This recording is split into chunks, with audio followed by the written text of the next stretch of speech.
To add a currency converter in Shopify, you need to follow a series of steps that will allow your customers to view prices in their local currency. First, you need to set up multiple currencies in your Shopify store.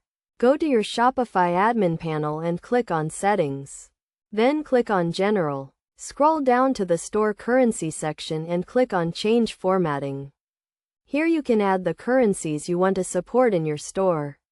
After adding the currencies, you need to set up the Currency Converter app. Shopify has a range of currency converter apps available in the App Store. Choose an app that suits your needs and click the Add App button.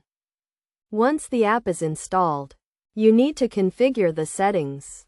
This includes setting the currency conversion rates and the format of the currency display. You can also set up the app to automatically update the currency conversion rates. After configuring the app, you need to add the currency converter to your store's theme. This can be done by adding a code snippet to your theme's liquid file. The code snippet will vary depending on the app you are using, so make sure to check the app's documentation for the correct code. Once you have added the code snippet, the currency converter will be visible on your store's front end.